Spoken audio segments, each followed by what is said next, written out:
अशी भाजी कराल तर 2 चपात्या नक्कीच जास्त खाणार तुम्ही। चला तर मग मी उषा स्वागत करते तुमचं उषा चॅनलमध्ये।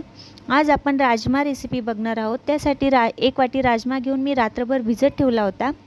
त्यानंतर गॅस ऑन करून कुकर गरम करायला ठेवलं। त्यात 1 चमचा तेल टाकलंय, त्यात 2 मिऱ्या, दालचिनी, तेजपत्ता आपल्याला याच्यात ॲड करायचे। तुम्ही अजून खडे मसाले असतील तर तेही याच्यात ॲड करू शकता।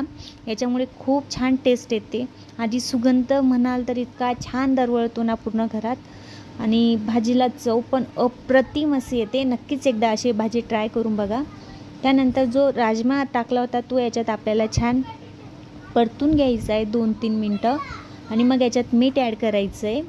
आणि आपला म्हणजे 1 वाटी राजमा घेतला असेल तर 2.5 वाटी पाणी टाकून घ्यायचं आहे। आणि छान हा राजमा आपण 2-3 मिनटं जो तेलात परततो ना, त्याच्यामुळेच भाजीला इतकी छान अशी चव येते ना।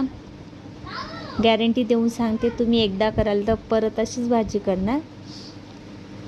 मिक्स केल्यानंतर आपल्याला कुकरला झाकण लावून एक मस्त वाफ काढून घ्यायची।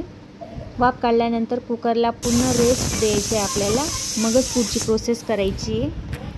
कढई गरम करायला ठेवली, त्यात 3 चमचे तेल टाकलंय मी, जिरे टाकले।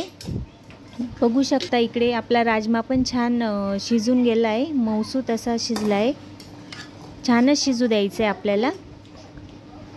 त्यानंतर इकडे 10 ते 12 लसणाच्या पाकळ्या घेतल्या होत्या, त्या खलबत्त्यात छान ठेचून घ्यायच्या आहे। त्यानंतर एक मोठा साईजचा कांदा बारीक चिरून तो आपल्याला याच्यात ॲड करायचा आहे, आणि छान कलर लालसर होईपर्यंत आपल्याला हे परतत राहायचं आहे। बघू शकता। त्यानंतर मी घरगुती काळा मसाला वापरलेला आहे। तुम्ही राजमा मसाला येतो तोही वापरू शकता, किंवा लाल मिरची पावडर, काश्मीरी असे जे मसाले असतात ते सगळे ॲड करू शकता तुम्ही। मी हाच टाकला, याचीच खूप छान टेस्ट येते। त्यानंतर आपण जे राजमाचं पाणी आणि राजमा शिजवलेला होता तो याच्यात ॲड केला आहे, आणि आवडीनुसार अजून थोडं पाणी टाकून घेतलं मी गरम करून।